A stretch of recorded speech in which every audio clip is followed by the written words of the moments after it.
बहुत से हसीनाओं का दिल धड़काने आया हूँ। जंपिंग जैक के बारे में हम बात करेंगे। उस एक्टर का नाम है जितेंद्र जी और इंटरव्यू लेंगे हम जुनैर महमूद जी का। ऐसे ऐसे बातों पे खुलासा करेंगे जो लोग नहीं जानते, शायद कुछ लोग जानते भी होंगे। देखिए इंडिया आज की खास रिपोर्ट।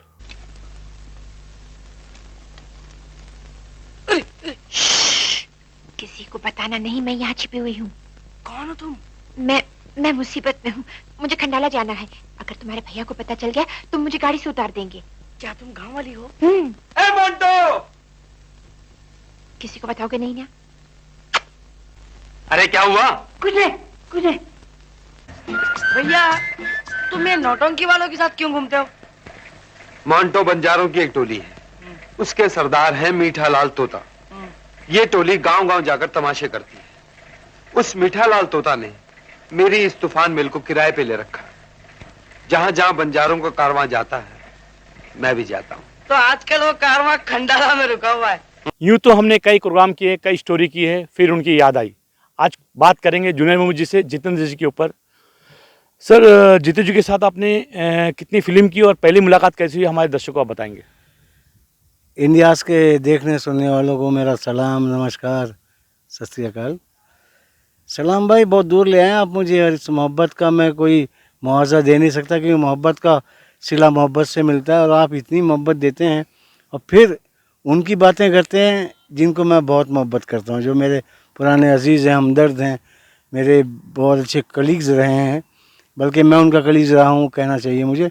जीतू भाई जंपिंग जैक, जो कि बहुत मशहूर हुए हैं। चलो उठ, खाना खा लो। नहीं खाऊंगा, कभी नहीं खाऊंगा, जिंदगी भर तक नहीं खाऊंगा। बाबू क्या? वो बांका है ना, बांका, उसने अभी सोनी को देखा। कहा? पुलिया के आगे जंगल में बैठी है। और मैं समझता हूँ सही मशहूर हुए हैं। बड़ी मेहनत की उन्होंने इस मकाम को पाने के लिए। उन्होंने जो जद्दोजहद की, जैसे कि करियर वाइज होती है, हर एक की स्ट्रगल होती है, पर इन्होंने बखूबी निभाई और बड़ा अच्छा मकाम बनाया। मेरी बात जीतू साहब के साथ या जीतू भैया के साथ देखा जाए तो बड़ी पुरानी बात कर रहा हूँ, 67 पर 67 की बात कर रहा हूँ मैं। एक फिल्म बनी हमारी परिवार, तो उसमें छोटा सा रोल किया था मैंने। जीतू साहब थे, नंदा आंटी थी। फिर एक बार एक फिल्म बनी हमारी विश्वास, वो भी उन्हीं की थी, केवल पी केशव साहब की फिल्म। उसमें जीतू साहब फिर थे और अपर्णा सेन थी, जहाँ तक मुझे याद है। बड़ी अच्छी फिल्म थी। कल्याण जी भाई का लाजवाब संगीत के चांदी की दीवार न तोड़ी, प्यार भरा दिल तोड़ दिया, मुकेश अंकल का गाया हुआ गाना। बहुत सी बातें याद आती हैं। अब जिक्र इतना सा छेड़ते हैं, मुझे आधी दुनिया मेरी आंखों के सामने नुमाया हो जाती है। दरअसल जीतू भैया से या जीतू साहब से मेरी एज गैप का बड़ा एक फ़र्क रहा मेरा, कि जीतू भैया हमेशा बड़े रहे मुझसे। और फिर उस वक्त मेरी कोई हस्ती या मकाम बना नहीं था विश्वास तक। फिर हमारी फिल्म ब्रह्मचारी लग गई, तो हमारी एक फिल्म शुरू हुई कारवां में मैं सीधा भाई का भाई बना, जीतू भैया का भाई बना छोटा, और बड़ा मज़ा आया। जिस मोंटो, अपनी कुक कहाँ है? अभी आती है। Food ready? हाँ, यस, रेडी। देखूं कैसा बना है।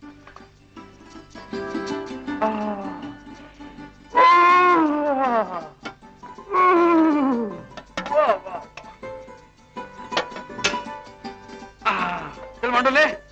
Johnny, excellent food. आज मुझे लेके आए हैं या हम आए हैं। इसी तरह हम लोग पंचगनी महाबलेश्वर बड़ा प्यारा आउटडोर किया था नासिर अंकल का, और गाने वाने किए थे वहाँ पर, बहुत क्रिकेट खेला था। एक बात मुझे याद आ रही है जीतू भैया की सादगी की। अंजुम इस्लाम का एक वहाँ पर एक बहुत बड़ा स्कूल है, तो उसके बाहर हम लोग शूटिंग कर रहे थे, गाना कर रहे थे।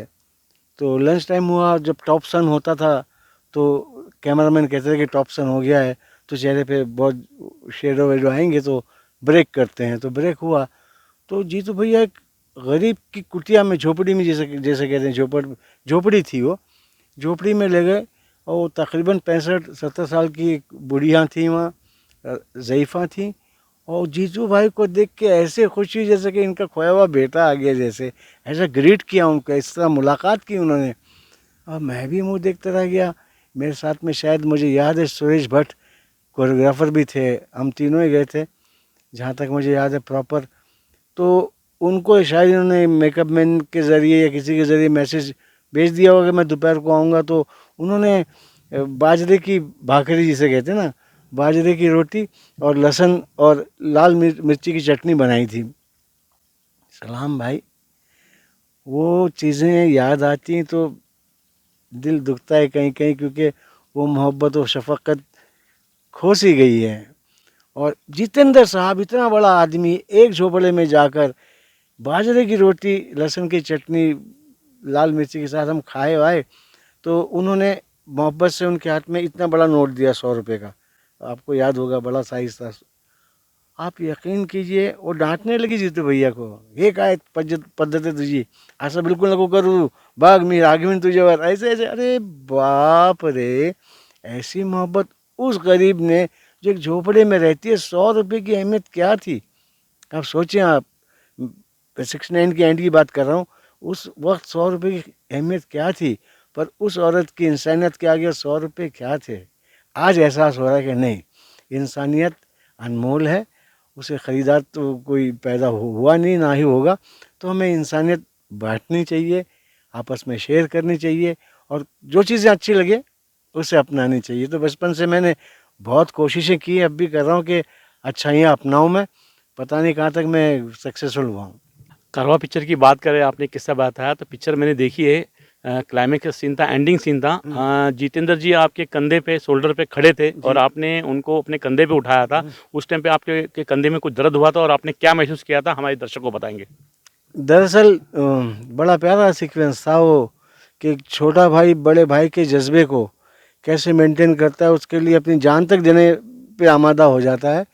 तो दरअसल भैया को, जीतू भैया को मेरे कंधे पे खड़ा किया था, पर उनकी बॉडी का बैलेंस एक रस्सी से, बड़े रस्से से कहते हैं, मोटा रस्सा था, उससे बैलेंस किया था, पर वज़न मेरे कंधे पे पड़ता, छोटा ही तो था, मैं कौन सा दारा सिंह साहब की तरह था, बहुत ही छोटा था मैं।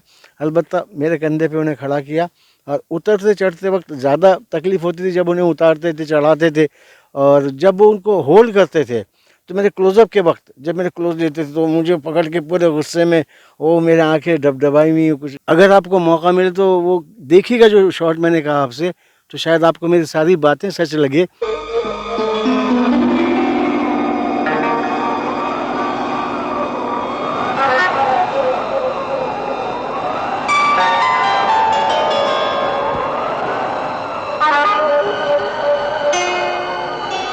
भाई के हाथों भाई की जान कैसी जाती है, ये तुम्हें आज पता चलेगा।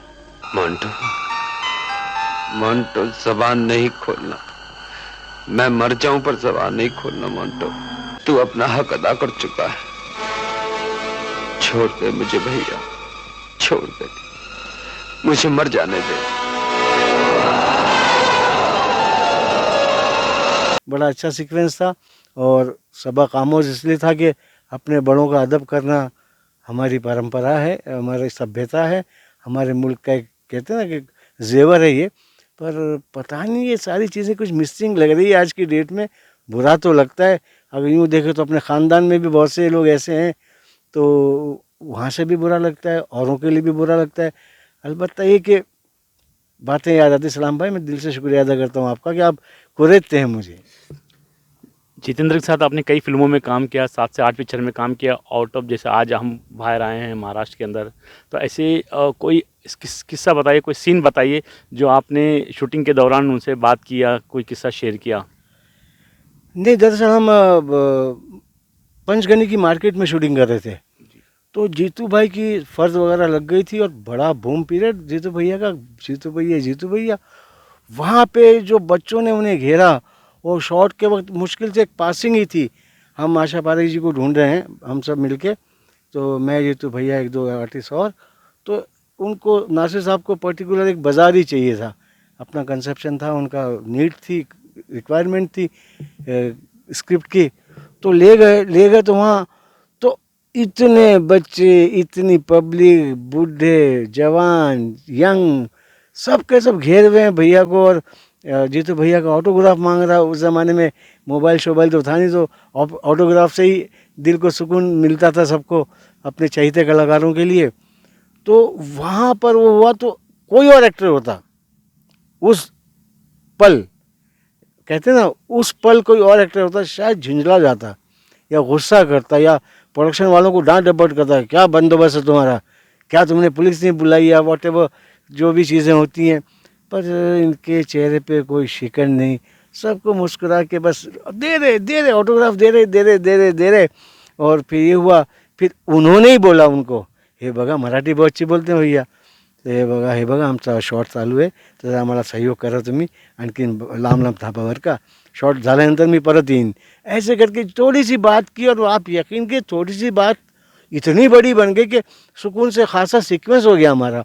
तो ऐसी बातें एक एक्टर फील कर जाए अपने बूम पीरियड में, ऐसे आसार बहुत कम देखे हैं मैंने। मेरी छोटी सी जो एक्सपीरियंस की बातें बता रहा हूँ मैं।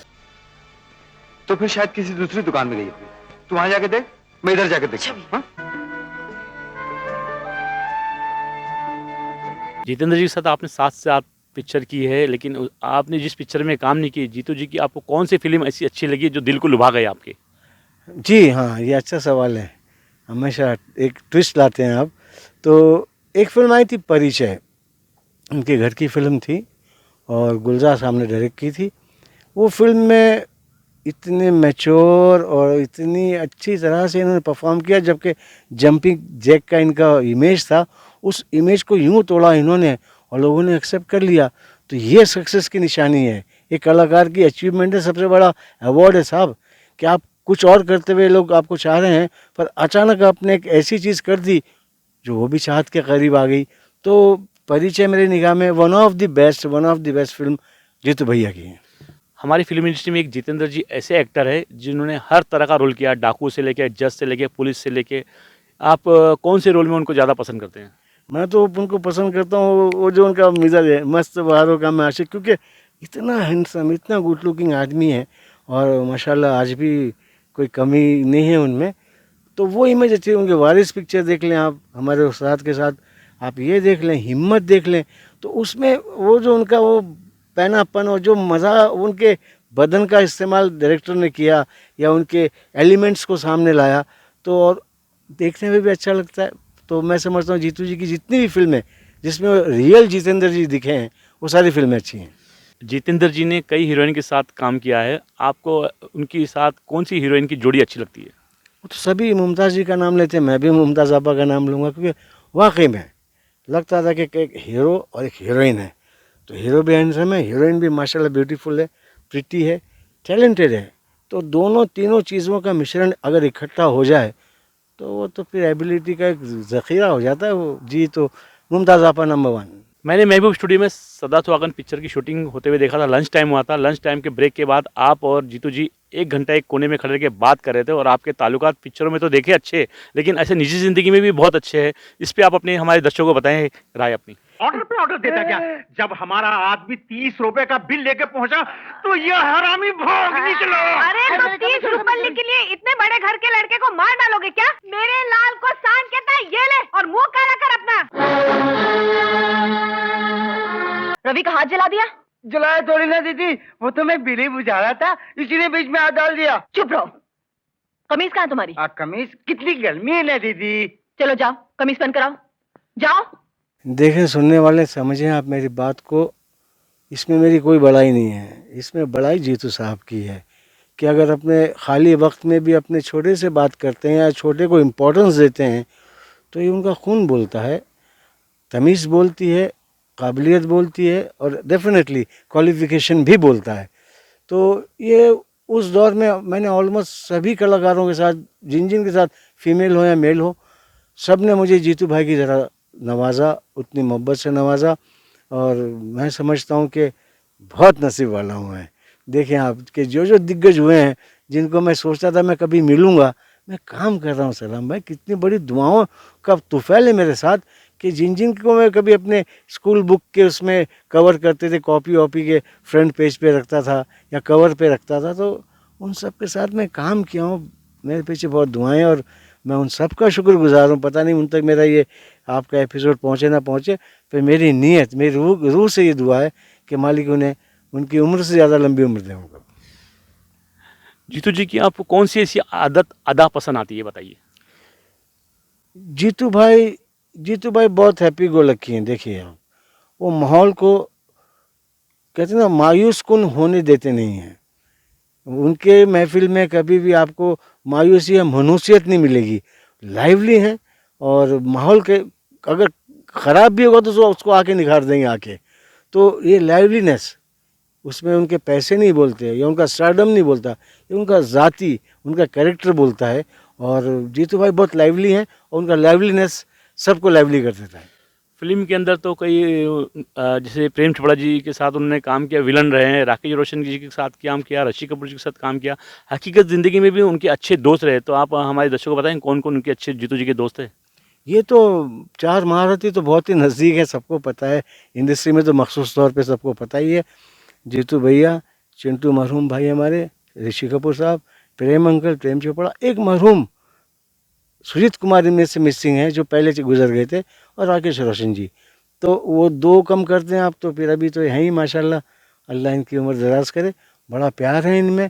और अक्सर जब भी ये इनके पास टाइम होता है या खाली होते हैं तो अक्सर इकट्ठे दिखते हैं, जो कि औरों के लिए एक अच्छा सबक है कि देखो दोस्ती पैसों से नहीं या हैसियत से नहीं बल्कि दोस्त से होती है। एक आखिरी सवाल है जूनियर भाई, आप बांद्रा में रहते हो और आपके पड़ोस में जितेंद्र जी रहते हैं, तो आखिरी मुलाकात आपकी कब हुई? सलाम भाई, मैं करेक्ट करूँगा यहाँ आपको, जीतू साहब को बांद्रा से गए हुए काफ़ी साल हो गए हैं। अब वो जू विले वाला स्कीम में उनका माशाल्लाह बहुत प्यारा बंगलो है जी। पहले पाली हिल पे थे तो मैं जाता था उस दौर में, आप समझिए कि इन्होंने अपने दरवाज़ों को इलेक्ट्रॉनिक किया हुआ था। आज हम बड़े बड़े रईसों के बारे में सुनते कि उसका मेटलिक दरवाज़ा फला रहे, कुछ ही नहीं, मैं तब देखा था। तो ये बड़े पुराने लोग हैं। मगर हाँ, जीतू भाई के बंगले पे उस दौर में पाली हिल पे मैं एक ही बार गया हूँ, ये भी बताऊँ मैं आपको। मगर ज़्यादा मैं स्टूडियो में मिला हूँ, एयरपोर्ट वगैरह पे, या फिर सिल्वर जुबली वगैरह फंक्शन पार्टी में, या फिर अवार्ड फंक्शंस में मिला हूँ। और जब भी मिला हूँ उनकी मोहब्बत मुझे हमेशा वैसी ही मिली है। जूनियर भाई, जितेंद्र की एक बेटी है और एक बेटे हैं, दोनों कामयाब हुए हैं। आप जीतू जी को किस तरह से अपने अंदाज में दुआ देंगे? मैं देखिए छोटा हूँ, पर कहते हैं कि मालिक छोटों की भी दुआ पहले सुन लेता है। तो मेरी अगर दुआ पहुँचती है मालिक तक, वो कबूल करना चाहे तो कबूल करे कि जीतू भैया को, उसकी पूरी फैमिली को सलामत रखे। जितना लंबा वो चलेंगे, उनके पीछे कितनी बड़ी बटालियन है आपको एहसास नहीं है। तो मैं अल्लाह से, परमात्मा से, गॉड से ये कहूँगा, रब्बुल आलमीन पूरी फैमिली को हमेशा खुश रख और लंबी उम्र से नवाजे उन्हें। अरे तुम ही तो हमारे माए बाप हो मालिक। हौसला और हौसला मेरे मास्टर। अभी किसका डर है मेरे को? आवाज वाकई चढ़ गई। तो फिर तू कहाँ से आ गया मेरे बाप? रोना बंद कर, रोना बंद कर। जाने किसकी बला हमारे गले पड़ गई है। आजा आजा आजा, चुप हो जा यार, अभी से रोएगा तो जिंदगी भर रोता रहेगा। अरे कमाल है, तुम्हारे पास आते ही चुप हो गया। कहीं ये तुम्हारा ही तो नहीं है मास्टर? तू किसका है तुझे मालूम है?